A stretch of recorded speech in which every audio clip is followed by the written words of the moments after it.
दुनिया के नक्शे पर कुछ जगहें ऐसी हैं जो दिखाई तो देती हैं, लेकिन खुद को पूरी तरह समझने नहीं देती। कहीं जमीन के नीचे कोई रहस्य दबा है, कहीं पत्थर बिना हाथ लगाए आगे बढ़ते हैं और कहीं खामोशी इतनी गहरी है कि अपने ही कदम किसी अनजान व्यक्ति के लगने लगते हैं। आज की यह यात्रा सिर्फ जगहों की नहीं, उन सवालों की है जिनके जवाब आज भी धुंध में छिपे हैं। Number 1, area 51। पर्दे के पीछे क्या है? अमेरिका के नेवादा रेगिस्तान में दूर दूर तक फैली सूखी जमीन, बेजान पहाड़ियां और उनके बीच मौजूद एक ऐसा सैन्य क्षेत्र जिसके आसपास सामान्य व्यक्ति का पहुंचना लगभग असंभव है। इस जगह को दुनिया एरिया 51 के नाम से जानती है। आधिकारिक रूप से इसे आधुनिक विमानों और रक्षा तकनीकों के परीक्षण से जोड़ा जाता है, लेकिन इसकी असली पहचान सरकारी दस्तावेजों से ज्यादा उन कहानियों में छिपी है जो दशकों से इसके चारों ओर घूमती रही हैं। रेगिस्तान की सुनसान सड़कों पर कई किलोमीटर पहले ही चेतावनी पट्ट दिखाई देने लगते हैं। आगे बढ़ना मना है, तस्वीर लेना मना है, निगरानी से बचना लगभग असंभव है। पहाड़ियों पर लगे दूरबीन जैसे यंत्र, जमीन के भीतर छिपे संवेदक और लगातार गश्त करते सुरक्षा कर्मी इस जगह को किसी साधारण सैन्य अड्डे से अलग बना देते हैं। रात में इस इलाके के ऊपर दिखाई देने वाली विचित्र रोशनियों ने रहस्य को और गहरा किया। कुछ लोगों ने दावा किया कि उन्होंने ऐसी उड़ती वस्तुएं देखीं जो अचानक दिशा बदलती थीं, कुछ ही क्षणों में गायब हो जाती थीं या ऐसी गति से चलती थीं जो उस समय के सामान्य विमानों के लिए असंभव लगती थी।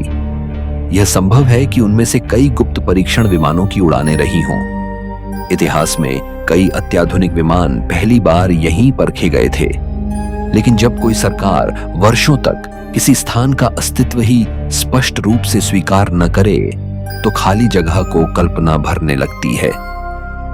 सबसे प्रसिद्ध दावा यह है कि यहाँ दुर्घटनाग्रस्त अज्ञात उड़न वस्तुओं और दूसरी दुनिया की तकनीक का अध्ययन किया गया। इसके समर्थन में कोई सार्वजनिक और निर्णायक प्रमाण सामने नहीं आया, फिर भी यह धारणा खत्म नहीं हुई। इसका कारण केवल कथाएं नहीं, बल्कि उस स्थान की असामान्य गोपनीयता है। कभी कभी रहस्य वहां पैदा नहीं होता जहां कोई असंभव घटना हुई हो। रहस्य वहां पैदा होता है जहां सवाल पूछने की अनुमति ही न हो। आज उपग्रह चित्रों में रनवे, इमारतें और विस्तृत संरचनाएं दिखाई देती हैं, लेकिन उनके भीतर क्या परीक्षण चल रहे हैं यह बाहरी दुनिया नहीं जानती। संभव है वहां केवल नई सैन्य तकनीक विकसित होती हो। संभव है ऐसी उड़ान प्रणालियों पर काम किया जा रहा हो जिन्हें दुनिया कई वर्षों बाद देखेगी। लेकिन जब सूरज ढलता है और नेवादा का रेगिस्तान अंधेरे में डूब जाता है, दूर क्षितिज पर दिखाई देने वाली एक असामान्य रोशनी फिर वही पुराना सवाल जगाती है, क्या एरिया 51 केवल भविष्य के हथियार छिपा रहा है या कोई ऐसा सच भी जिसे दुनिया अब भी सुनने के लिए तैयार नहीं? नंबर 2, सोकोट्रा आइलैंड, धरती या दूसरा ग्रह। हिंद महासागर और अरब सागर के मिलन क्षेत्र के पास स्थित सोकोट्रा द्वीप पहली नजर में किसी ऐसी दुनिया जैसा दिखाई देता है जहां प्रकृति ने अपने सामान्य नियम बदल दिए हों। यहाँ के पेड़ वैसे नहीं बढ़ते जैसे हम जानते हैं। पहाड़ियां सूखी होकर भी जीवित लगती हैं। चट्टानों के आकार किसी प्राचीन जीव के अवशेष जैसे दिखाई देते हैं और सफेद रेत के सामने खड़ा नीला समुद्र पूरे दृश्य को वास्तविकता से अलग कर देता है।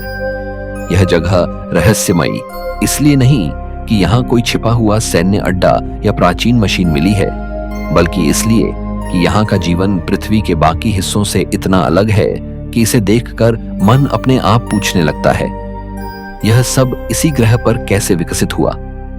सोकोट्रा की सबसे पहचानने योग्य आकृति ड्रैगन ब्लड ट्री है। उसकी शाखाएं ऊपर जाकर इस तरह फैलती हैं जैसे विशाल उल्टी छतरी हो। पेड़ से निकलने वाला गहरा लाल राल सदियों से औषधि, रंग और धार्मिक उपयोगों से जुड़ा रहा है। पुराने नाविकों और व्यापारियों के लिए यह लाल पदार्थ साधारण वनस्पति रस नहीं, बल्कि किसी प्राचीन प्राणी का रक्त जैसा था। इसी कल्पना ने इसके चारों ओर अनेक कथाएं पैदा की। सूर्यास्त के समय जब इन वृक्षों की काली परछाइयां पथरीली जमीन पर फैलती हैं, पूरा इलाका किसी मौन सभा जैसा दिखाई देता है, मानो हजारों पेड़ किसी ऐसी दिशा की ओर देख रहे हों जहां इंसानी आंखें कुछ नहीं देख पाती। द्वीप का लंबे समय तक अन्य भूभागों से अलग रहना यहाँ की अनोखी वनस्पतियों और जीवों का बड़ा कारण माना जाता है। कई प्रजातियां ऐसी हैं जो पृथ्वी के किसी दूसरे हिस्से में स्वाभाविक रूप से नहीं मिलती, लेकिन वैज्ञानिक कारण जान लेने के बाद भी दृश्य का असर कम नहीं होता। प्रकृति ने यहां ऐसे आकार क्यों चुने? कुछ पौधों के तने फूले हुए पात्र जैसे क्यों हैं? कुछ शाखाएं नीचे फैलने के बजाय आकाश की ओर जाल क्यों बनाती हैं? इन सवालों के जैविक उत्तर हो सकते हैं, लेकिन आंखों के सामने खड़ी विचित्रता फिर भी असहज करती है। सोकोट्रा की गुफाएं इस रहस्य को और गहरा करती हैं। कई गुफाओं के भीतर प्राचीन यात्रियों, नाविकों और व्यापारियों के चिन्ह मिलने की बातें सामने आई हैं। इसका अर्थ है कि सदियों पहले भी लोग इस अलग थलग द्वीप तक पहुंचते थे। वे यहां क्या खोजते थे? दुर्लभ औषधियां, व्यापार का मार्ग या कोई ऐसी वस्तु जिसे वे पवित्र मानते थे? आज भी सोकोट्रा के दूरस्थ क्षेत्रों में पहुंचना आसान नहीं है। रात में जब समुद्री हवा विचित्र वृक्षों से टकराती है, शाखाओं के बीच से निकलती आवाज साधारण सरसराहट जैसी नहीं लगती। ऐसा महसूस होता है जैसे द्वीप अपने लंबे एकांत का इतिहास धीमी आवाज में सुना रहा हो। यहां कोई अनसुलझी मशीन नहीं, लेकिन स्वयं जीवन का स्वरूप ही एक पहेली है। क्या पृथ्वी के बाकी हिस्से कभी ऐसे दिखते थे, या सोकोट्रा भविष्य की उस दुनिया की झलक है जहां प्रकृति फिर से नए रूप चुन लेगी? नंबर 3, स्टोनहेंज, पत्थरों का संदेश। इंग्लैंड के खुले मैदान में खड़े स्टोनहेंज के विशाल पत्थर दूर से शांत दिखाई देते हैं। कोई ऊंची दीवार नहीं, कोई भूमिगत सुरंग नहीं और कोई शाही महल नहीं। फिर भी इनके पास पहुंचते ही महसूस होता है कि सामने केवल पत्थरों का घेरा नहीं, बल्कि हजारों वर्षों से बंद एक संदेश खड़ा है। यह संरचना कई चरणों में बनाई गई थी। कुछ पत्थर स्थानीय क्षेत्र से आए, जबकि कुछ नीले पत्थरों को बहुत दूर के भूभाग से लाया गया माना जाता है। उस समय न आधुनिक वाहन थे, न विशाल उठाने वाली मशीनें। फिर भी कई टन वजन वाली चट्टानों को खींचकर यहां लाया गया, खड़ा किया गया और ऊपर पत्थर रखकर एक ऐसी रचना बनाई गई जो आज भी समय के सामने टिकी हुई है। सबसे गहरा प्रश्न यह नहीं कि इन्हें कैसे खड़ा किया गया। असली प्रश्न है कि इतनी कठिन मेहनत की ही क्यों गई? क्या यह कोई धार्मिक स्थल था? क्या यहां मृतकों से जुड़ी रस्में होती थी? क्या यह आकाश की गतिविधियों को समझने का यंत्र था, या फिर यह अलग अलग समुदायों को एक जगह लाने वाला विशाल प्रतीक था? खुदाई में आसपास मानव अवशेष और अन्य संकेत मिले हैं, जिससे मृत्यु और अंतिम संस्कार से इसका संबंध माना जाता है। दूसरी ओर सूर्य की खास स्थितियों के साथ पत्थरों का मेल इसे खगोलीय ज्ञान से भी जोड़ता है। वर्ष के कुछ विशेष दिनों में सूर्य की किरणें इस संरचना के बीच एक निश्चित दिशा से आती हैं। यह संयोग नहीं माना जाता। निर्माण करने वालों को मौसम, दिन की लंबाई और सूर्य के बदलते मार्ग का ज्ञान रहा होगा। लेकिन क्या यह केवल रथुओं को समझने के लिए था? अगर उद्देश्य खेती का समय जानना था, तो इतनी विशाल चट्टानों की जरूरत क्यों पड़ी? एक सरल संकेत भी पर्याप्त हो सकता था। शायद यहां समय को केवल मापा नहीं जाता था, बल्कि उसका अनुष्ठान किया जाता था। कुछ आगंतुकों का कहना है कि पत्थरों के बीच खड़े होकर उन्हें असामान्य शांति या कंपन महसूस होता है। ऐसे अनुभव व्यक्तिगत होते हैं और उन्हें किसी अदृश्य शक्ति का प्रमाण नहीं माना जा सकता। फिर भी स्थान का वातावरण मन पर असर डालता है। खुले मैदान में बहती हवा जब पत्थरों के संकरे अंतराल से गुजरती है, तो कभी कभी अलग अलग स्वरों जैसी ध्वनि बनती है। संभव है प्राचीन लोगों ने ध्वनि और प्रतिध्वनि का भी उपयोग किया हो। सबसे बेचैन करने वाली बात यह है कि जिन्होंने इसे बनाया, उन्होंने इसका अर्थ लिखकर नहीं छोड़ा। उनके लिए शायद इसका उद्देश्य बिल्कुल स्पष्ट था। वे जानते थे कि कौन सा पत्थर कहाँ रखना है, किस दिन यहां आना है और किस दिशा की ओर देखना है। फिर वह ज्ञान गायब हो गया, पत्थर बच गए, अर्थ खो गया। आज स्टोनहेंज के सामने खड़ा आधुनिक मनुष्य उस सभ्यता से अधिक शक्तिशाली तकनीक रखता है, लेकिन उसके संदेश को पढ़ नहीं सकता। यही इसे रहस्यमयी बनाता है। कभी कभी इतिहास नष्ट नहीं होता, वह हमारी आंखों के सामने खड़ा रहता है, केवल अपनी भाषा हमसे वापस ले लेता है। नंबर 4, गोबेकली तेपे, इतिहास से भी पुराना। तुर्की की अनातोलिया पहाड़ियों में स्थित गोबेकली तेपे ने मानव सभ्यता की पारंपरिक कहानी को गहराई से चुनौती दी। लंबे समय तक माना जाता था कि पहले मनुष्य ने खेती सीखी, स्थायी गांव बनाए और फिर धार्मिक तथा विशाल सामूहिक संरचनाएं खड़ी की। लेकिन गोबेकली तेपे के पत्थर इससे अलग संभावना दिखाते हैं। यह स्थान लगभग 12,000 वर्ष पुराना माना जाता है, उस समय का जब बहुत से मानव समुदाय शिकारी और भोजन एकत्र करने वाले समूहों में रहते थे। फिर भी यहाँ विशाल टी आकार के स्तंभ खड़े किए गए, पत्थरों पर जानवरों की आकृतियां उकेरी गईं और गोलाकार घेरे बनाए गए। यह काम अचानक और बिना योजना के नहीं हो सकता था।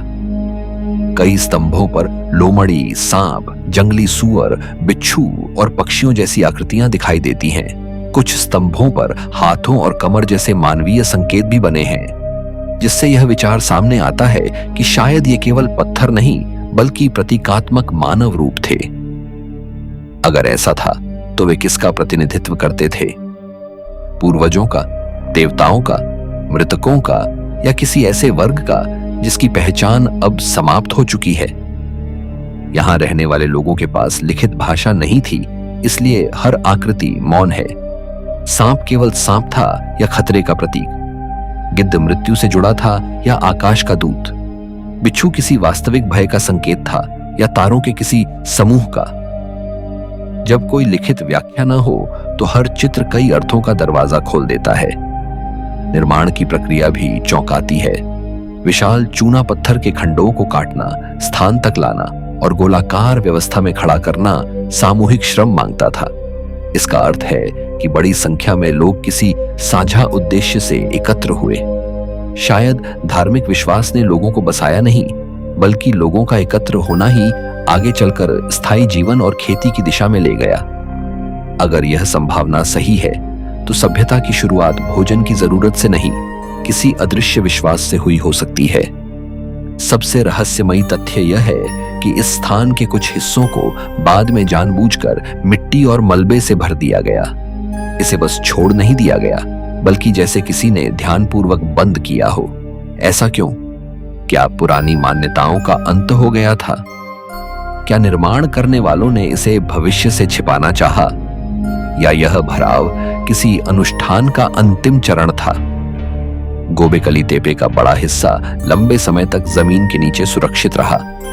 खुदाई ने केवल कुछ घेरे उजागर किए हैं, जबकि आसपास और भी संरचनाओं के संकेत मौजूद हैं। इसका अर्थ है कि पूरी कहानी अभी सामने नहीं आई।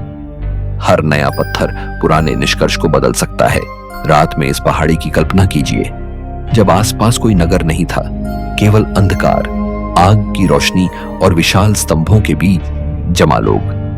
वे ऊपर तारों की ओर देखते होंगे, जानवरों की आकृतियों के सामने खड़े होते होंगे और ऐसे शब्द बोलते होंगे जिन्हें कोई आधुनिक मनुष्य कभी नहीं सुन पाएगा। गोबेकली तेपे का रहस्य यह नहीं कि वहां कुछ अलौकिक था।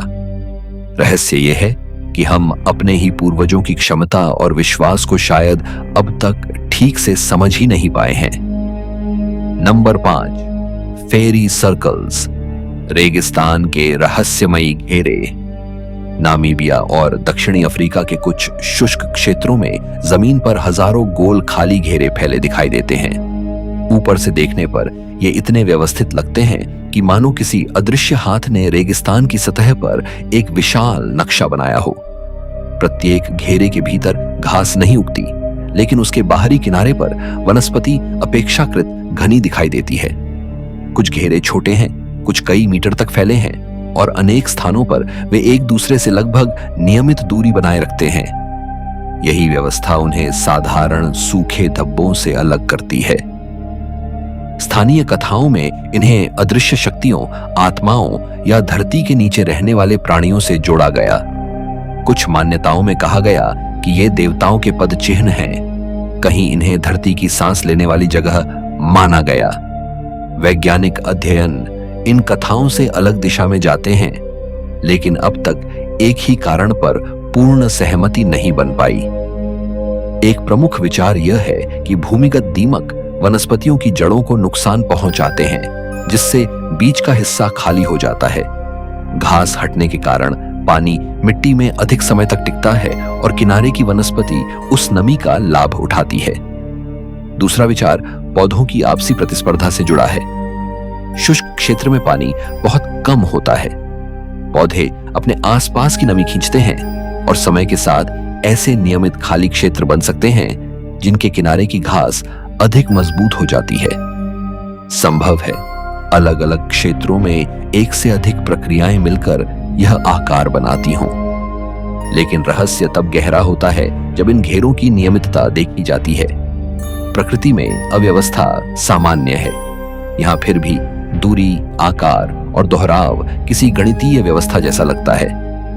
यह व्यवस्था स्वयं विकसित हो सकती है, जैसे साबुन के बुलबुले या कोशिकाएं सीमित स्थान में नियमित आकार बना लेती हैं। फिर भी खाली रेगिस्तान में हजारों गोल आंखों जैसा दृश्य मन को विचलित करता है। कुछ घेरे कई वर्षों तक बने रहते हैं और फिर धीरे धीरे गायब हो जाते हैं। दूसरी जगह नए घेरे बनने लगते हैं, मानो पूरा मैदान स्थिर न होकर धीरे धीरे बदल रहा हो। जमीन बाहर से शांत है, लेकिन नीचे पानी, जड़ें, कीट और मिट्टी लगातार एक अदृश्य संघर्ष में लगे हैं। ऊपर दिखाई देने वाला प्रत्येक गोल निशान शायद उसी संघर्ष का परिणाम है। सूर्यास्त के समय जब लंबी परछाइयां इन घेरों पर पड़ती हैं, वे साधारण वनस्पति पैटर्न नहीं लगते।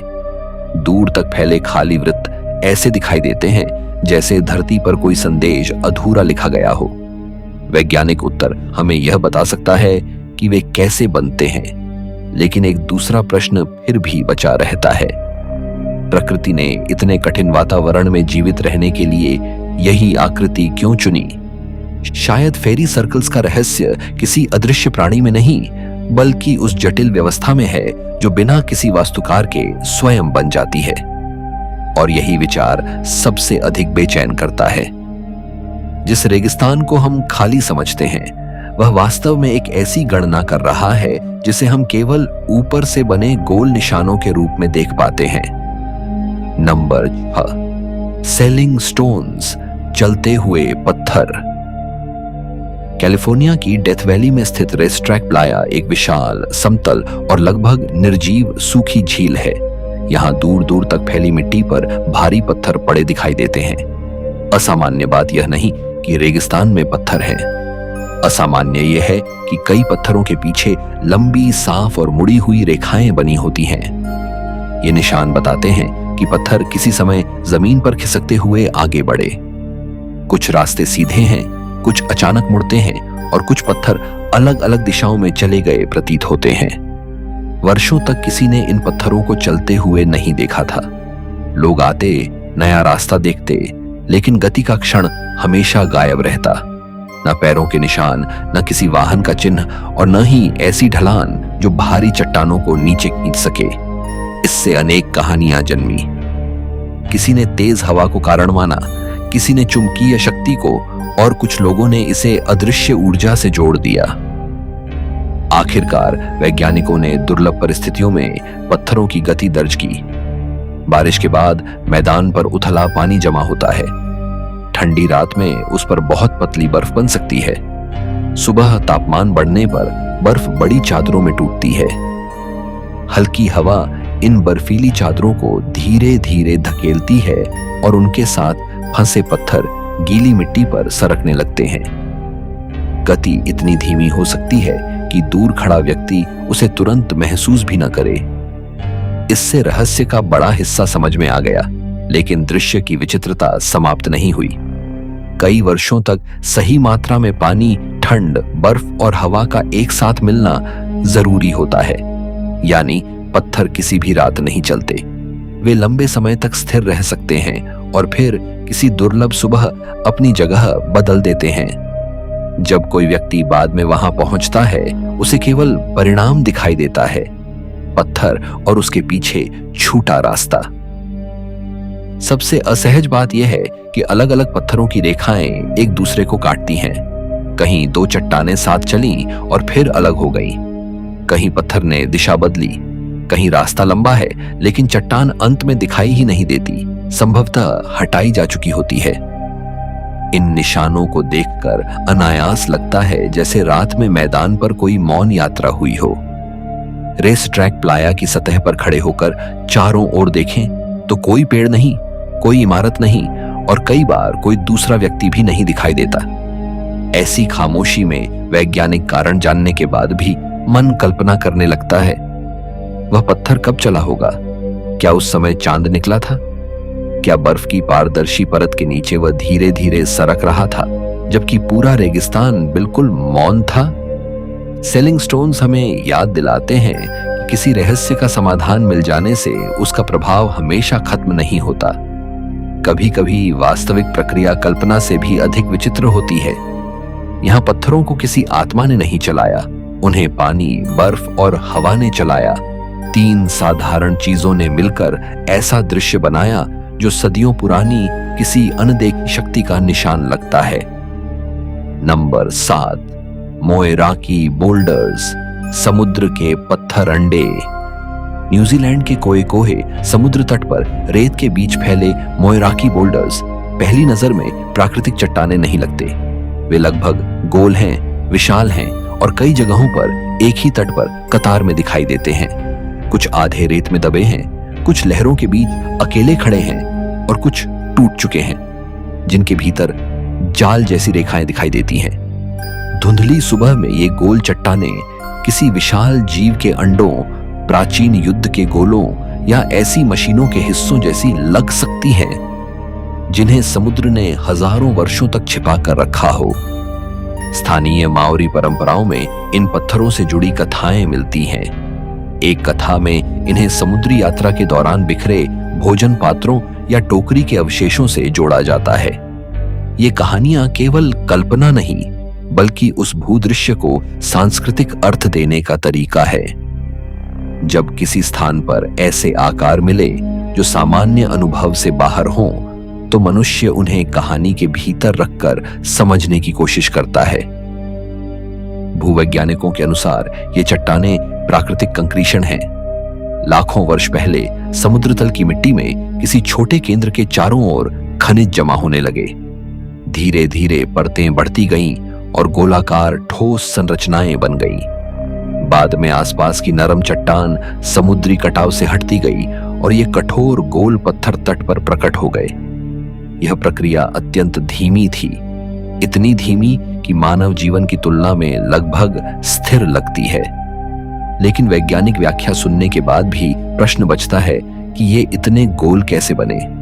प्रकृति में पूर्ण गोलाई दुर्लभ दिखाई देती है, फिर भी दबाव और खनिजों के समान रूप से जमा होने से ऐसा आकार संभव है। कुछ बोल्डर्स के टूटे हिस्सों में भीतर की दरारें पीली या भूरी खनिज रेखाओं से भरी होती हैं। वे किसी प्राचीन जीव की नसों या किसी बंद गोले के भीतर बने नक्शे जैसी लगती हैं।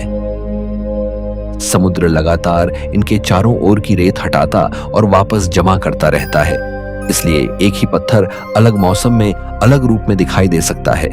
कभी वह लगभग पूरा दबा रहता है, कभी लहरों के बीच पूरी तरह उभर आता है। ऐसा लगता है जैसे समुद्र इन्हें धीरे धीरे बाहर निकाल रहा हो। असली रहस्य इनका निर्माण नहीं, बल्कि समय का पैमाना है। जिस गोल चट्टान के पास कोई व्यक्ति कुछ मिनट तस्वीर खिंचवा कर चला जाता है, वह लाखों वर्षों की रासायनिक प्रक्रिया का परिणाम है। उसके बनने के दौरान महाद्वीप बदले, समुद्र पीछे हटे, जीवों की अनेक प्रजातियां आईं और समाप्त हो गईं। पत्थर फिर भी बढ़ता रहा, मिट्टी के भीतर, पूर्ण अंधकार में। सांझ के समय जब समुद्र पीछे हटता है और गोल चट्टानों पर गीली चमक रह जाती है, पूरा तट किसी छोड़ी हुई प्रयोगशाला जैसा दिखाई देता है। हम जानते हैं कि उन्हें प्रकृति ने बनाया, लेकिन यह ज्ञान दृश्य को सामान्य नहीं बनाता। उल्टा यह एहसास गहरा करता है कि धरती ऐसी आकृतियां बना सकती है जिन्हें देखकर मन तुरंत किसी दूसरी बुद्धिमत्ता की कल्पना करने लगे। नंबर 8, मापिमी साइलेंट जोन, जहां संकेत मर जाते हैं। मेक्सिको के चिहुआहुआ रेगिस्तान के एक हिस्से को मापिमी साइलेंट जोन या खामोशी का क्षेत्र कहा जाता है। इसके बारे में दावा किया गया कि यहां रेडियो संकेत अचानक कमजोर हो जाते हैं, दिशा बताने वाले यंत्र भ्रमित होने लगते हैं और कभी-कभी संचार पूरी तरह बंद हो जाता है। समय के साथ यह स्थान अज्ञात रोशनियों, उल्कापिंडों, रहस्यमयी यात्रियों और असामान्य चुंबकीय घटनाओं की कहानियों से जुड़ गया। लेकिन इस जगह का सबसे बड़ा रहस्य शायद यह नहीं कि वहां सच में क्या होता है। सबसे बड़ा रहस्य यह है कि वास्तविकता और कथा कहां एक दूसरे में मिल गई। यह क्षेत्र दूरस्थ, सूखा और विरल आबादी वाला है। यहां लंबी दूरी तक मानव गतिविधि का कोई स्पष्ट निशान दिखाई नहीं देता। दिन में गर्मी कठोर होती है और रात में तापमान तेजी से गिर सकता है। ऐसे वातावरण में सामान्य तकनीकी समस्या भी रहस्यमयी महसूस हो सकती है। कमजोर रेडियो, दूरस्थ प्रसारण केंद्र, भूभाग की रुकावट और उपकरण की सीमा संचार में बाधा डाल सकते हैं। फिर भी जब कोई व्यक्ति पहले से सुन चुका हो कि यहां संकेत गायब हो जाते हैं, तो कुछ क्षण की खामोशी भी किसी अदृश्य क्षेत्र में प्रवेश जैसी लगने लगती है। इस स्थान से उल्कापिंडों की कहानियां भी जुड़ी हैं। रेगिस्तानी भूमि पर अंतरिक्ष से आए पत्थरों का मिलना असामान्य नहीं, क्योंकि खुले भूभाग में उन्हें पहचानना आसान होता है। लेकिन कई उल्कापिंडों का उल्लेख धीरे धीरे इस विचार में बदल गया कि जैसे यह क्षेत्र उन्हें अपनी ओर खींचता हो। कोई निर्णायक प्रमाण यह नहीं दिखाता कि यहां कोई विशेष गुरुत्वाकर्षण शक्ति काम करती है। फिर भी कहानी फैलती गई। स्थानीय कथाओं में अजीब रोशनियों और अनजान व्यक्तियों का उल्लेख मिलता है। कुछ दावों में सुनहरे बालों वाले ऐसे लोगों की बात कही गई जो अचानक दिखाई दिए, सहायता की और फिर रेगिस्तान में गायब हो गए। ऐसी घटनाओं की पुष्टि कठिन है। वे गलत पहचान, स्मृति, लोक कथा या पूरी तरह गढ़ी बात भी हो सकती हैं। लेकिन जब कहानी किसी सुनसान स्थान से जुड़ जाए तो उसका प्रभाव प्रमाण से अधिक वातावरण पर टिकने लगता है। रात में मापिमी का आकाश अत्यंत विशाल दिखाई देता है। शहरों की रोशनी न होने से तारे अधिक चमकीले लगते हैं। उपग्रह, उल्का, विमान या दूर की रोशनी साधारण आंख को असामान्य गति करती हुई दिखाई दे सकती है। शांत रेगिस्तान में दूरी का अनुमान भी बदल जाता है। जो प्रकाश बहुत दूर हो वह पास मंडराता हुआ लग सकता है। मापिमी साइलेंट जोन हमें एक विचित्र स्थिति में छोड़ता है। इसके कई प्रसिद्ध दावों का ठोस वैज्ञानिक आधार नहीं है, लेकिन क्षेत्र का अलगाव वास्तविक है। उसकी खामोशी वास्तविक है। रात का अंधकार वास्तविक है। और ऐसे वातावरण में मन का भय भी वास्तविक हो जाता है।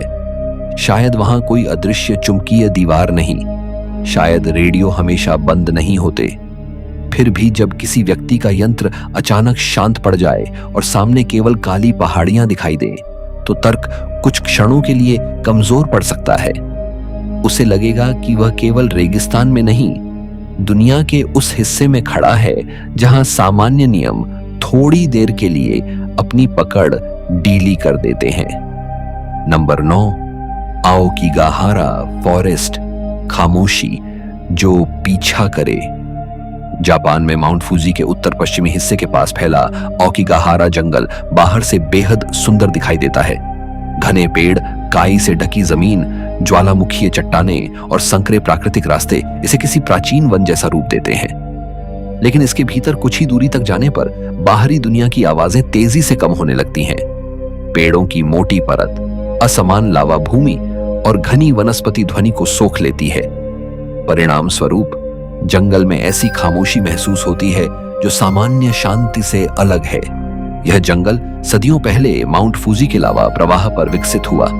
ठोस लावा की सतह समतल नहीं है, उसमें गड्ढे, दरारें और छोटी गुफाएं हैं जिन पर समय के साथ पेड़ उगाए। जड़ें जमीन के भीतर गहराई तक जाने के बजाय सतह के आसपास फैलती हैं।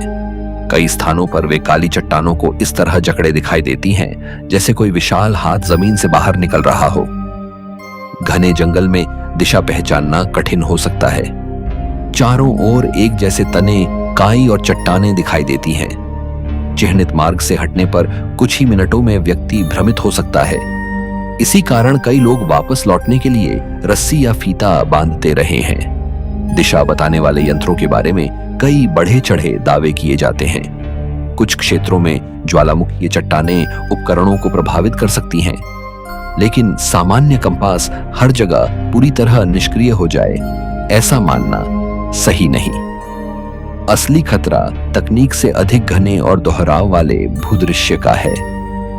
आओकीगाहारा की एक दुखद सामाजिक पहचान भी है। यह स्थान लंबे समय से मानसिक संकट और जीवन समाप्त करने की घटनाओं से जुड़ा रहा है। इस विषय को रहस्य या मनोरंजन की तरह प्रस्तुत करना उचित नहीं, क्योंकि इन घटनाओं के पीछे वास्तविक मानव पीड़ा होती है। स्थानीय प्रशासन और स्वयंसेवी समूह लोगों को सहायता लेने के लिए प्रेरित करते हैं और जंगल के भीतर चेतावनी संदेश लगाए गए हैं। फिर भी इस दुखद इतिहास ने जंगल की छवि को और भारी बना दिया है। लोक कथाओं में इसे भटकती आत्माओं से भी जोड़ा गया। जापानी परंपरा में कुछ कथाएं ऐसी आत्माओं का वर्णन करती हैं जो गहरे दुख या अधूरी इच्छा के कारण किसी स्थान से बंधी रह जाती हैं। जब कोई व्यक्ति पहले से ये कथाएं सुनकर जंगल में प्रवेश करता है, तो हर टूटी शाखा, दूर की आहट और अपनी ही परछाई असामान्य लग सकती है। जंगल की खामोशी में शरीर की छोटी आवाजें भी स्पष्ट सुनाई देती हैं। सांस, कपड़ों की हलचल और सूखे पत्ते पर पड़ता कदम। कभी पीछे से आवाज आती है, लेकिन मुड़ने पर कुछ नहीं होता। संभव है वह गिरी हुई बूंद हो, किसी छोटे जीव की हलचल या पेड़ों से लौटती प्रतिध्वनि। फिर भी मन तुरंत किसी उपस्थिति की कल्पना करता है। आओकीगाहारा का रहस्य यह नहीं कि वहां कोई सिद्ध अलौकिक शक्ति है। उसका रहस्य यह है कि प्रकृति और मनोविज्ञान मिलकर इंसान के अनुभव को कितनी गहराई से बदल सकते हैं। बाहर की दुनिया में साधारण लगने वाली खामोशी वहां दबाव बन जाती है। एक जैसा दिखने वाला रास्ता भूल भुलैया बन जाता है और अकेलापन किसी अदृश्य उपस्थिति जैसा महसूस होने लगता है। शायद जंगल किसी को देख नहीं रहा होता, लेकिन उसकी घनी छाया में कुछ समय बिताने के बाद व्यक्ति को यह विश्वास दिलाना कठिन हो जाता है कि वह पूरी तरह अकेला है। आज की यात्रा में हमने ऐसी जगहों को देखा जहां कुछ रहस्य विज्ञान ने समझा दिए, कुछ अब भी अधूरे हैं और कुछ शायद इंसानी कल्पना ने बनाए हैं। लेकिन कभी कभी सबसे डरावना सवाल यह नहीं होता कि किसी जगह पर क्या छिपा है। सबसे डरावना सवाल यह होता है कि वहां पहुंचकर हमारा अपना दिमाग हमें क्या दिखाने लगेगा।